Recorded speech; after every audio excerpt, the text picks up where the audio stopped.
Welcome to our channel. আজকে আমরা আন্তর্জাতিক সম্পর্কের বেশ কিছু গুরুত্বপূর্ণ ধারণা বা মৌলিক যে বিষয়গুলো রয়েছে সে বিষয়গুলোর উপর আলোকপাত করব এবং এই বিষয়গুলো উচ্চ মাধ্যমিক রাষ্ট্রবিজ্ঞানের সিলেবাসের প্রথম চ্যাপ্টারেও রয়েছে। সো আজকে শুরু করা যাক the nature and evolution and concept of the study of international relation. আমরা জানি যে আন্তর্জাতিক সম্পর্ক বা ইন্টারন্যাশনাল রিলেশনস সমাজবিজ্ঞানের একটা সর্বকনিষ্ঠতম শাস্ত্র। সাধারণভাবে বিংশ শতাব্দীতেই কিন্তু এই বিষয়টা একটা শাস্ত্র হিসাবে আত্মপ্রকাশ করছে। এক্ষেত্রে আমরা 1950-এর দশককে চিহ্নিত করতে পারি। তবে হ্যাঁ, আন্তঃরাষ্ট্রীয় সম্পর্কের আলোচনাটা কিন্তু এর অনেক আগে থেকেই আমরা বিশ্ব রাজনীতি বা বিশ্ব ব্যবস্থাতে সংগঠিত হতে আমরা দেখতে পাই। আমরা যদি প্রাচীনকালে বিশেষ করে গ্রিক নগর রাষ্ট্রের সময়ে যদি চলে যাই, তাহলে আমরা দেখব যে গ্রিক নগর রাষ্ট্রতেও কিন্তু একটা আন্তঃরাষ্ট্রীয় সম্পর্কের বিশ্লেষণ বা চর্চার কিন্তু অস্তিত্ব দেখা যেত। আমরা এই প্রসঙ্গে থুসিডাইসের যে বিখ্যাত গ্রন্থ history of the Peloponnesian war, এছাড়া নিকোলা ম্যাকিয়াভেলির দ্য প্রিন্স গ্রন্থ, এছাড়া ভারতের ক্ষেত্রে অর্থশাস্ত্র যেটা কৌটিল্যের দ্বারা রচিত, এই গ্রন্থগুলো কিন্তু অত্যন্ত উচ্চস্তরীয় গ্রন্থ হিসাবে আমরা বিবেচিত করতে পারি।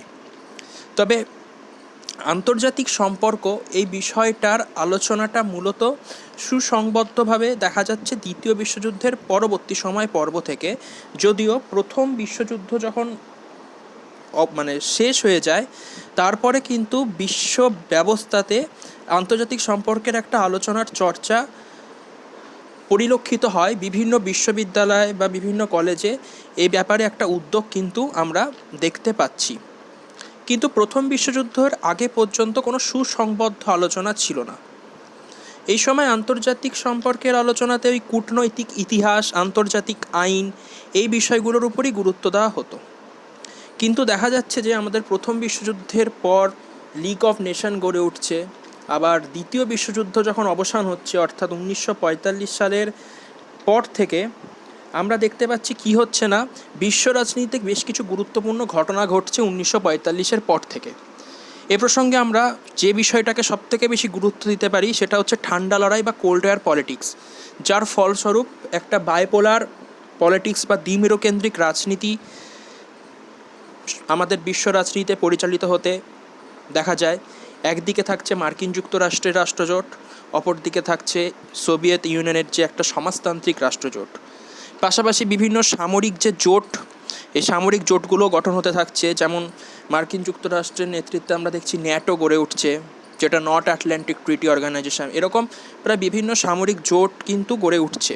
এই যে বিভিন্ন ঘটনাবলী, এই ঘটনাবলীগুলো কিন্তু আন্তর্জাতিক সম্পর্ক একটা শাস্ত্র হিসাবে গড়ে তোলার ক্ষেত্রে ইতিবাচক ভূমিকা পালন করেছিল। এবং আগে যেখানে আন্তর্জাতিক সম্পর্কের আলোচনা বা চর্চাতে রাষ্ট্রীয় কর্মকর্তা বা স্টেট অ্যাক্টার্সের উপরে গুরুত্ব দেওয়া হতো, বর্তমানে কিন্তু তা না। স্টেট অ্যাক্টার্সের সাথে সাথে নন স্টেট অ্যাক্টরেরও গুরুত্বটা কিন্তু বৃদ্ধি পেয়েছে।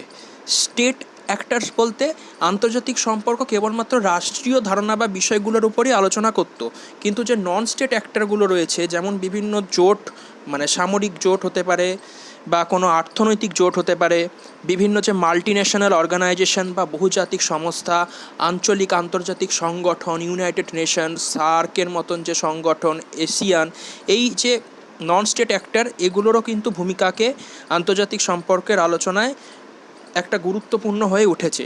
তাই আন্তর্জাতিক সম্পর্কের আলোচনাতে স্টেট অ্যাক্টরের সাথে সাথে নন স্টেট অ্যাক্টর বা রাষ্ট্রীয় কর্মকর্তার সাথে অরাষ্ট্রীয় কর্মকর্তার বিষয়টিও গুরুত্বপূর্ণ হয়ে ওঠে।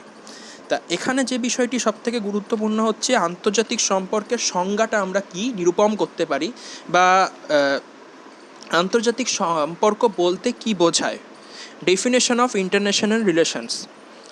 এবারে আন্তর্জাতিক সম্পর্কের কোনো সুনির্দিষ্ট সর্বজনগ্রাহ্য কিন্তু সংজ্ঞা দেখতে পাওয়া যায় না। বিভিন্ন তাত্ত্বিক বিভিন্ন দৃষ্টিকোণ দিয়ে আন্তর্জাতিক সম্পর্ককে বিশ্লেষণ করেছে।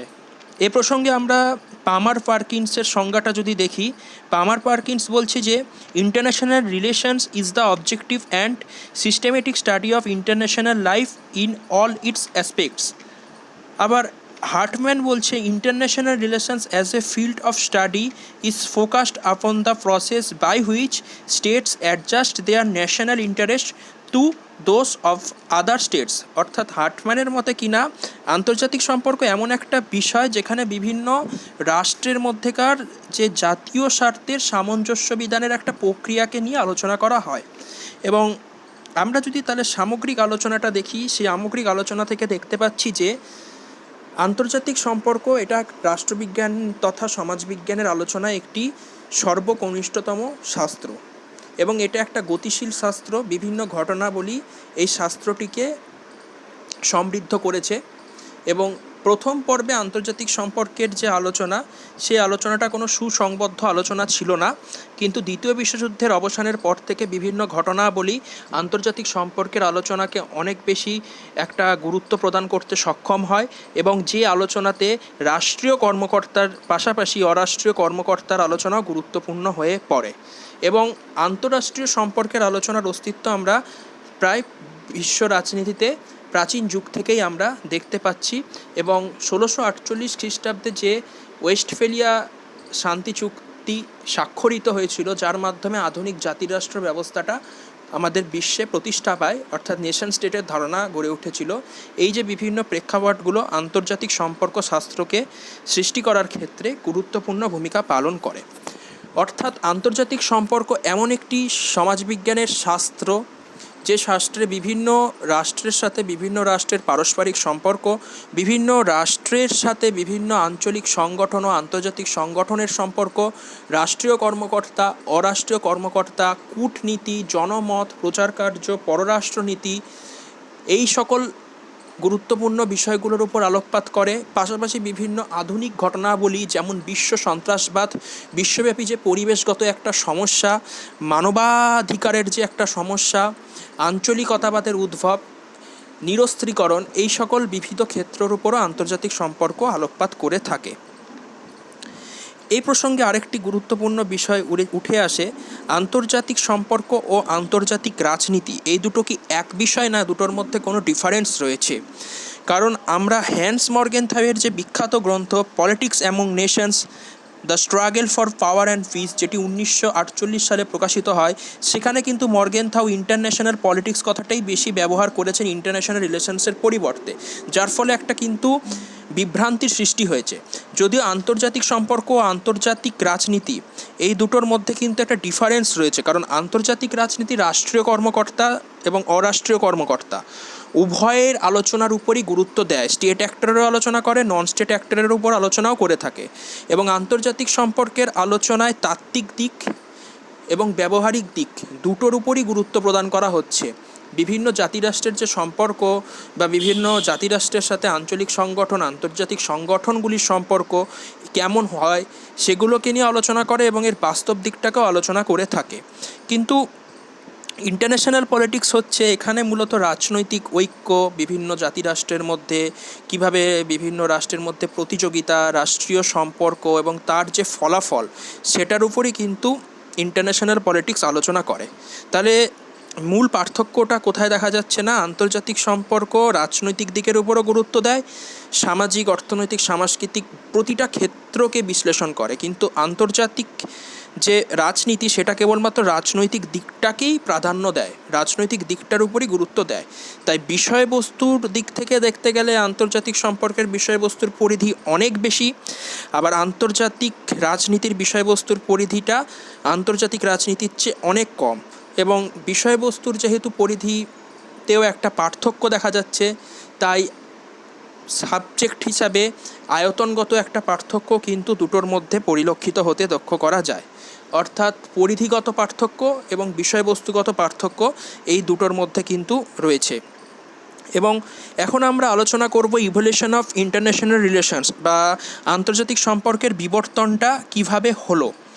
আমরা দেখতে পাচ্ছি যে প্রথম বিশ্বযুদ্ধ অবসানের পর থেকেই কিন্তু বিভিন্ন বিশ্ববিদ্যালয় বা এডুকেশনাল ইনস্টিটিউশনের উদ্যোগে আন্তর্জাতিক সম্পর্ক চর্চার একটা উদ্যোগ দেখা যাচ্ছে। এই প্রসঙ্গে আমরা 1919 সালে ডেভিড ডেভিসের কথা বলতে পারি, যার উদ্যোগে ওয়েলস বিশ্ববিদ্যালয় Woodrow Wilson chair of international politics গড়ে উঠেছিল। ডেভিড ডেভিসের উদ্যোগে Woodrow Wilson chair of international politics গড়ে উঠেছিল। আবার 1923 সালে লন্ডন স্কুল অফ ইকোনমিক্সে আন্তর্জাতিক সম্পর্কের একটা চেয়ার বা পদের কিন্তু সৃষ্টি করা হয়েছিল। এবং দ্বিতীয় বিশ্বযুদ্ধের অবসানের পর 1950-এর দশক থেকে দেখছি আমরা আন্তর্জাতিক সম্পর্ক একটা স্বতন্ত্র শাস্ত্র হিসাবে কিন্তু নিজেকে প্রতিষ্ঠা করছে। এবং 1950-এর দশকে আন্তর্জাতিক সম্পর্কের আলোচনাতে যে বিষয়গুলি গুরুত্ব ছিল সেগুলো হচ্ছে বিভিন্ন শক্তিধর রাষ্ট্রের ফরেন পলিসিটা কেমন, শান্তি রক্ষার কৌশল কী, যুদ্ধ প্রভৃতি। এবং আমরা দেখছি এই সময়টা বিশ্ব রাজনীতিতে একটা ঠান্ডা লড়াই সংগঠিত হয়েছে। যেহেতু ঠান্ডা লড়াই সংগঠিত হয়েছে, তাই এই সময় পর্বে স্ট্র্যাটেজিক স্টাডিজের আলোচনাটাও গুরুত্বপূর্ণ হয়ে পড়ে। আবার 1970-এর যদি আমরা দশকটাকে দেখি, 1970-এর দশকে কিন্তু বিশ্ব রাজনীতিতে ইন্টারন্যাশনাল পলিটিক্যাল ইকোনমি বা আন্তর্জাতিক রাজনীতির অর্থনীতির যে ধারণা, সেটা অত্যন্ত জনপ্রিয় হয়ে উঠেছিল, যার ফলে বহুজাতিক সংস্থা, তাদের যে প্রসার, বিভিন্ন অরাষ্ট্রীয় সংগঠন ও তার যে প্রভাব, এই বিষয়গুলো কিন্তু আন্তর্জাতিক সম্পর্ক নামক শাস্ত্রের আলোচনাতে অন্তর্ভুক্ত হতে থাকে। এবং 1990-এর যদি আমরা দশকটাকে আবার চিহ্নিত করি, এ সময় দেখছি বিশ্ব রাজনীতিতে ঠান্ডা লড়াইয়ের অবসান, অর্থাৎ দ্বিমেরু কেন্দ্রিক বিশ্ব ব্যবস্থার অবসান ঘটছে এবং একটা ইউনিপোলার পলিটিক্স বা একমেরুকতার সূত্রপাত ঘটছে মার্কিন যুক্তরাষ্ট্র, যেখানে একটা সুপার পাওয়ার হিসাবে আত্মপ্রকাশ করছে। এবং এর পরবর্তী সময় পর্বে অর্থাৎ 2000 সাল বা এই সময় পর্বে আমরা দেখছি বেশ কিছু নতুন ধারণা আন্তর্জাতিক সম্পর্কের আলোচনাকে সমৃদ্ধ করছে, যেখানে বিশ্বায়নের মতন বা গ্লোবালাইজেশনের মতন ধারণা আসছে।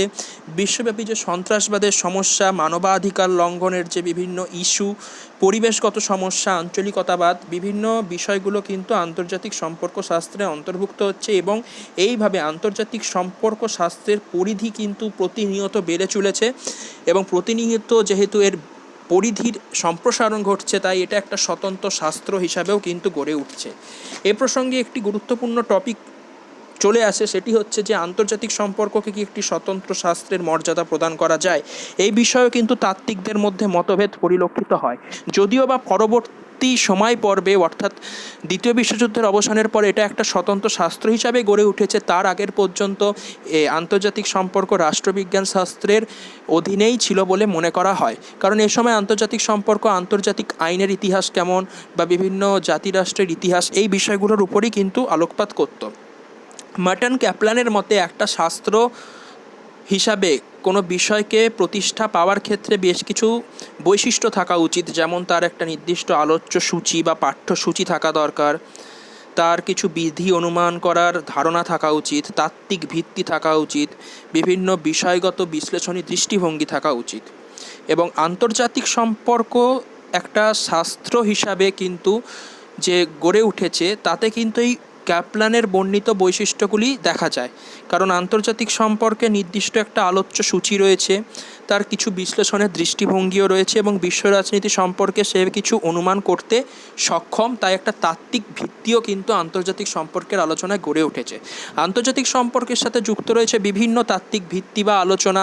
এ প্রসঙ্গে আন্তর্জাতিক সম্পর্কের সাথে যুক্ত উদারবাদী ধারণা, বাস্তববাদী ধারণা, নয়া বাস্তববাদী ধারণা, বিশ্ব ব্যবস্থাপক তত্ত্ব, শক্তি সাম্যের ধারণা, গেম থিওরি, বিভিন্ন সুসংগত বিভিন্ন আলোচনা কিন্তু আন্তর্জাতিক সম্পর্কের আলোচনাতে আমরা দেখতে পাচ্ছি এবং যার মাধ্যমে আমরা ভবিষ্যৎ সম্পর্কে বিভিন্ন অনুমান করতে সক্ষম এবং এই বিষয়গুলি একটা পৃথক আলোচ্য সূচি গড়ে তুলেছে এবং যার মাধ্যমে আন্তর্জাতিক সম্পর্কের বিবিধ ক্ষেত্রগুলিকে আমরা বিশ্লেষণ করতে পারি।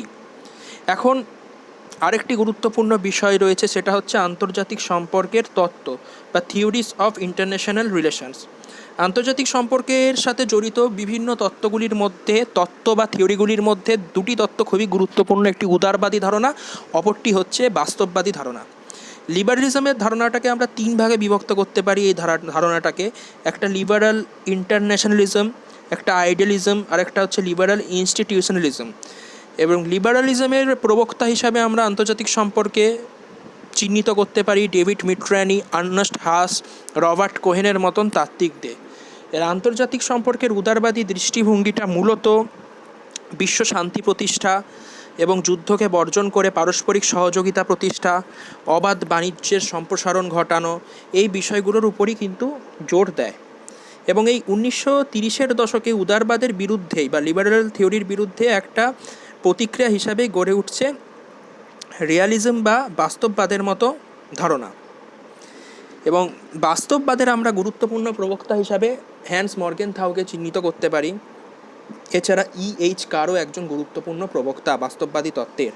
E.H. কারের গ্রন্থটির নাম হচ্ছে 20 Years Crisis এবং মর্গেনথাউয়ের যে গ্রন্থ সেটির নাম হচ্ছে politics among nation, the struggle for power and piece. বাস্তববাদী চিন্তাভাবনাতে কিন্তু মনে করা হয়েছে যে একটা রাষ্ট্রের জাতীয় স্বার্থ বা ন্যাশনাল ইন্টারেস্ট রক্ষা করাই জাতিরাষ্ট্রটির প্রধান দায়িত্ব।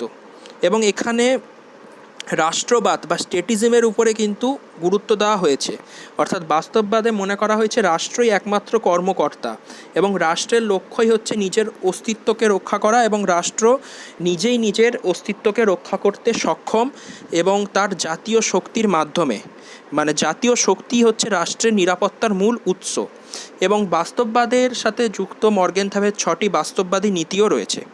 এবং 1970-এর দশকে আমরা দেখছি নয়া বাস্তববাদ বা একটা নিউ রিয়ালিজমের ধারণা গড়ে উঠছে কেনেথ ওয়ালজের হাত ধরে। তিনি যে বাস্তববাদের নতুন ধারণাটার অবতারণা করছে সেটাকে আমরা কাঠামোগত বাস্তববাদ বলেও চিহ্নিত করতে পারি। তিনি বলছেন এই ওয়ার্ল্ড পলিটিক্স একটা নির্দিষ্ট কাঠামোতে আবদ্ধ, এই কাঠামোটা কিন্তু একটা ইউনিক সিস্টেম, এই কাঠামোটাই কিন্তু মাধ্যমেই কিন্তু বিশ্ব রাজনীতিটা পরিচালিত হচ্ছে। অর্থাৎ সামগ্রিক আলোচনার পরিপ্রেক্ষিতে দেখা যাচ্ছে যে আন্তর্জাতিক সম্পর্কের আলোচনায় বিভিন্ন তত্ত্ব রয়েছে। তার মধ্যে দুটি তত্ত্ব অত্যন্ত গুরুত্বপূর্ণ, একটা উদারবাদী ধারণা বা লিবারালিজম সংক্রান্ত দৃষ্টিভঙ্গি, আর একটা হচ্ছে আন্তর্জাতিক সম্পর্কের সাথে যুক্ত বাস্তববাদী দৃষ্টিভঙ্গি। উদারবাদী দৃষ্টিভঙ্গির গুরুত্বপূর্ণ প্রবক্তাই হচ্ছেন ডেভিড মিট্রানি, আর্নেস্ট হাস, রবার্ট কোহেন প্রমুখ তাত্ত্বিকরা। এখানে বিশ্ব শান্তি প্রতিষ্ঠার উপরে অত্যন্ত গুরুত্ব দেওয়া হয় এবং বিশ্ব শান্তি প্রতিষ্ঠার ক্ষেত্রে বিভিন্ন জাতিরাষ্ট্রের মধ্যে একটা পারস্পরিক সহযোগিতার বাতাবরণ সৃষ্টি করতে হবে, তার জন্য প্রয়োজন অবাধ বাণিজ্যের এবং এখানে অরাষ্ট্রীয় কর্মকর্তার যে আলোচনা সেটাকেও প্রাধান্য দেওয়া হয়েছে। কিন্তু এই উদারবাদের বিরুদ্ধে একটা ক্রিটিসিজম হিসাবেই কিন্তু প্রতিষ্ঠা পাচ্ছে বাস্তববাদী ধারণা, যে বাস্তববাদের সাথে যুক্ত রয়েছে হ্যান্স মর্গেনথাউ, E.H. কারের মতন তাত্ত্বিকরা। এবং বাস্তববাদে মূলত জাতীয় স্বার্থ রক্ষার উপরই গুরুত্ব দেওয়া হয়েছে এবং মনে করা হয়েছে যে রাষ্ট্রই প্রধান কর্মকর্তা, রাষ্ট্রের লক্ষ্য হচ্ছে নিজের অস্তিত্বকে টিকিয়ে রাখা এবং জাতীয় শক্তি বা যে পাওয়ার এটাই হচ্ছে রাষ্ট্রের নিরাপত্তার মূল উৎস। এবং এখানে যুদ্ধকে একটা স্বাভাবিক পরিণতি হিসাবেই কিন্তু বাস্তববাদে দেখা হয়েছে। এবং পরবর্তীকালে 70-এর দশকে নয়া বাস্তববাদী ধারণা গড়ে উঠছে কেনেথ ওয়ালজের হাত ধরে, যেটা একটা কাঠামোগত বাস্তববাদ বা স্ট্রাকচারাল রিয়ালিজমের ধারণাকেও কিন্তু তুলে ধরতে সাহায্য করছে।